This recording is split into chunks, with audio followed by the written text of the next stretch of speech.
This is Optimal Living Daily, episode 2315. It's spring. The secret to make your life dreams bloom. By Ingrid Helander of ingridyhelanderlmft.com. And I'm Justin Malik. And we're going to get right to it today and start optimizing your life. It's spring. The secret to make your life dreams bloom. By Ingrid Helander of ingridyhelanderlmft.com. This is my favorite time of year. Don't you love the leaves when they first pop out on the trees? Bright green and tender. They delight me every time. The sun shines and they just pop. One moment there is no life on bare branches, and then suddenly all the leaves appear. Wouldn't it be great if life was like that for us? Imagine your plans and yearnings suddenly feeling a bit of inspiration and then popping out one day, all fresh and formed. Instead, we usually keep our dreams locked up inside their bud, well protected by a long list of worries and excuses. Every day I hear clients sadly reporting how they can't realize their truest lives. Their laments sound like this: I've always wanted to travel to Greece. Maybe someday I'll go, but once again, it's not the right time. I'd like to spice up my marriage, but I worry that I'll just anger my husband and push us further apart if I mention a change. I know I'm a great storyteller. If I could only convince myself to work on my stuff and share it. There's definitely an empty, missing piece of me. I don't even know what I believe about life and beyond. It scares me to think about it.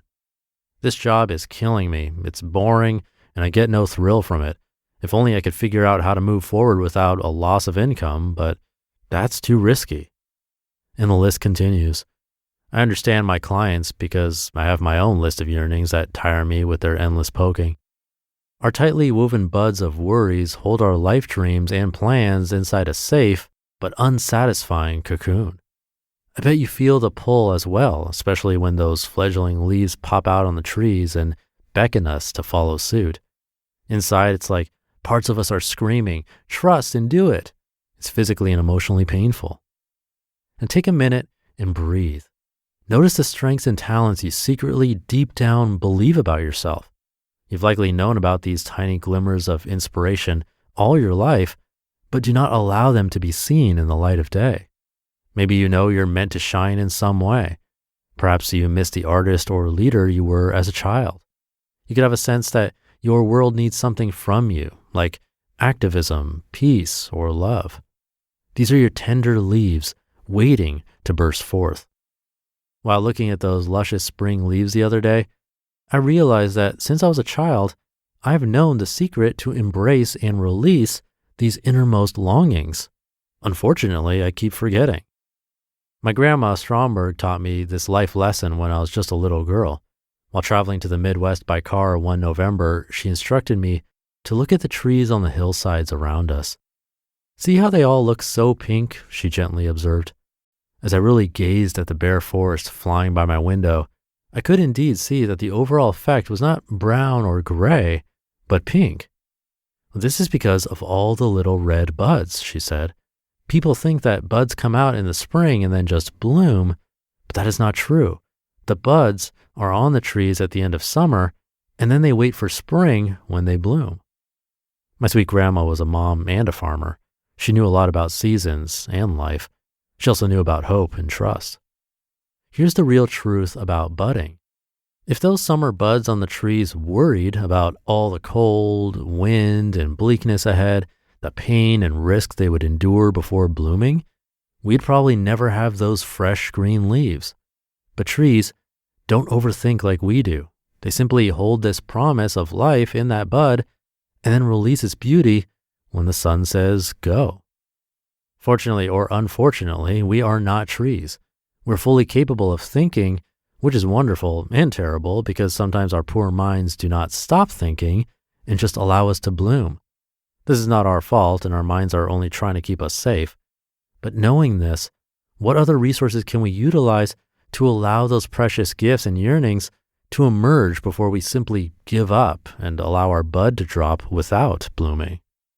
First, we must look at the worries that encase us. Take a moment today and write all of the worries you notice when you imagine doing what you most desire, or being who you long to be, or reaching your full potential. Give yourself time. It could be a long list. These worries are important. They believe they are keeping you safe, just like that bud protects the life inside when the cold winds blow. You cannot simply dismiss these worries. If you could, you would already be living your dreams. It takes some practice, but you can be ready to bloom. In my book, Calm Your Worries, Unlock Your Secret Code to Lasting Stress Relief and Self-Confidence, I show you how to create a clear and loving relationship with worries in your mind and body. When you create a relationship, you can then release what is holding you back and calm down enough to trust who you were born to be.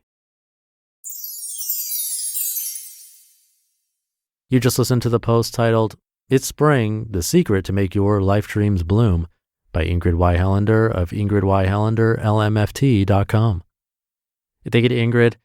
A great exercise to try, simply writing your worries that you notice when you imagine doing what you most desire or being who you long to be or reaching your full potential. This show is all about reaching your potential, so if there are some worries about getting there, put it down on paper and see where it takes you. It's a really good place to start. But we're at the end of this episode, so with that, have a great rest of your day, and I'll see you tomorrow where your optimal life awaits.